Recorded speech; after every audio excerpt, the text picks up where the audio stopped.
5 ওয়াক্ত নামাজ কালাম পড়ে, এরপরেও জাহান্নামে যাবে যারা, তারা হলো 17 শ্রেণীর লোক। আমরা এক নজরে আবারও বলে দিচ্ছি, হারাম খাদ্য যে গ্রহণ করে, 1, 2 আত্মীয়তার সম্পর্ক ছিন্ন করে যে, নাম্বার 3 প্রতিবেশীকে যে কষ্ট দেয়, নাম্বার 4 মা বাবার অবাধ্য সন্তান, মা বাবার কথা শোনে না সে, নাম্বার 5 উগ্র মেজাজি, তেড়া, গোয়ার, সবাইকে দমায় রাখে, এই টাইপের লোক। নাম্বার 6 অধীনস্থদেরকে, প্রজাদেরকে, যে সমস্ত শাসকেরা, যে সমস্ত রাজারা, যে সমস্ত রাষ্ট্রপ্রধানেরা, সরকার প্রধানেরা বা যে যে লেভেলে আছে সে তার প্রজাদেরকে ধোঁকা দেয় যে তারা। নাম্বার 7 অন্যের সম্পদকে অন্যায়ভাবে আত্মসাৎকারী ব্যক্তি। নাম্বার 8 উপকার করে কারোর খোঁটা দেয় যে ব্যক্তি, সে জান্নাতে যাবে না। নাম্বার 9 চগলখোর ব্যক্তি জান্নাতে যাবে না, মানুষের পিছনে কথা লাগায় বেড়ায় একজনের আরেকজনের কাছে। নাম্বার 10 অন্যকে নিজের পিতা হিসাবে, নিজের বাবাকে না বলে, পরিচয় না দিয়ে অন্যকে নিজের বাবা হিসাবে, পিতা হিসাবে পরিচয় দেয় যে ব্যক্তি, সে। নাম্বার 11 গর্ব এবং অহংকার করে যে ব্যক্তি, যার মনের ভিতরে অহংকার আছে, সেই জান্নাতে প্রবেশ করবে না। নাম্বার 12 রাসূলুল্লাহ সাল্লাল্লাহু আলাইহি সাল্লামকে যে ব্যক্তি ফলো করে না, তার নির্দেশকে মান্য করে না, সেই ব্যক্তি।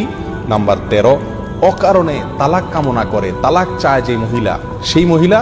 নাম্বার 14 দুনিয়াবী উদ্দেশ্যে যারা এলেম শিখে, কোরআন হাদিস শিখে, এলেম অর্জন করে, আলেম হয় দুনিয়াবী উদ্দেশ্যে, দুনিয়ার কোনো ধান্দায়, আল্লাহকে খুশি করা ছাড়া অন্য কোনো ধান্দায়, তারা। নাম্বার 15 চুলে বা দাড়িতে কোনো জায়গায় কালো কলব, পিওর কালো কলব ব্যবহার করে যারা, তারা।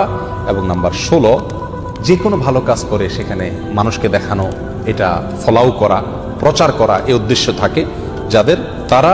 নাম্বার 17 ওয়ারিশকে বঞ্চিত করে তার হক থেকে, এরকম অভিভাবক। এই শ্রেণীর লোকেরা মুসলমান হয়েও জান্নাতি হতে পারবে না। আল্লাহ তাআলা আমাদের সবাইকে এই দুর্ভাগাদের তালিকা থেকে আমাদের নামগুলোকে বের করে আনার তৌফিক দান করুন।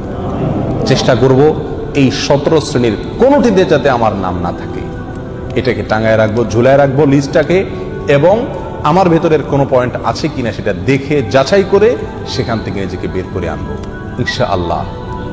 এরপরে আল্লাহ সুবহানাহু ওয়া তাআলার কাছে জান্নাত চাইতে পারবো, আশা করতে পারবো জোরালোভাবে।